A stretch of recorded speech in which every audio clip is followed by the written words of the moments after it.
this belongs to you. And that's design your resume for skimmability, and that's just like I said before, so that they can just skim through. Yeah, and and even for the computer system also. And the CV, like has different parts.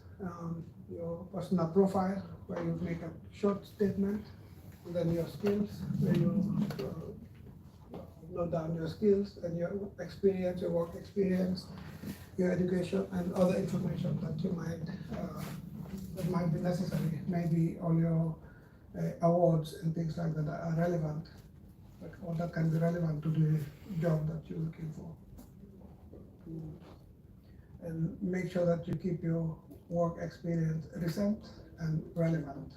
Like I said, before, it is very important because you can have 100 jobs. And one important thing is also, if you have short-term jobs, maybe you work a month here, and then you work 2 weeks there, you work 2 months there.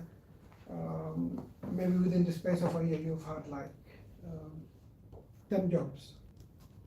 So then you have to be careful the kind of CV that you use. Because if you send me that CV and you have 10 jobs within a year, I'll say that something is wrong with you. Maybe you don't get along with all these people, So then you will come to different types of CVs, but then you don't present everything. Maybe you say, okay, from January 2023 to maybe June 2023.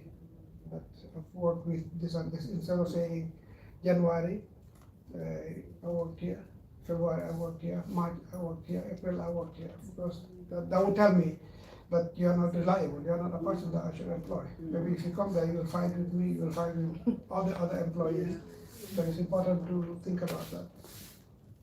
And we've talked about transferable skills, in your experiences. Maybe that you are very punctual and you're good at communication and things like that. These are things that are important also for the employer. So it's important to include. And don't neglect non-traditional work.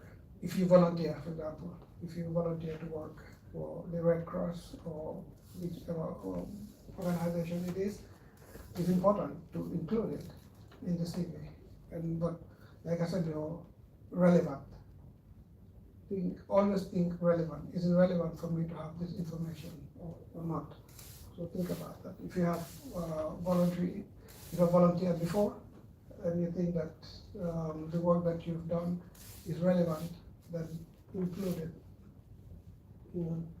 And use important keywords from the job description, like I said before, so that your CV you'll increase your chances of your CV passing through the computer system.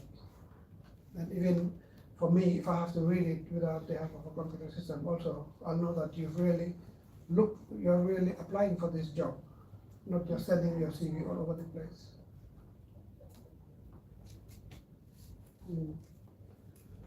And put your experience first, and then education later. And it's important also that your education, you put it in reverse chronological order. That is, if your latest education is first. If you study something from January 2023 to May 2023, you put that one first.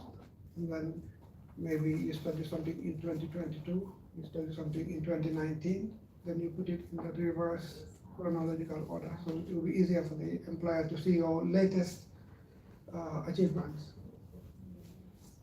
And if you have achievements and honors, it's important also to highlight them. Even if you are studying now, it's important also to study, to put in there, maybe from this period and then continuing education or something like that, so they know that you're doing something. Make sure that you include a skill system and divide your skill section also for readability. It's very important. If you have too much information, then your CV gets boring. And it's not easy and pleasing to the eyes. if you have certifications, maybe if you are working with computer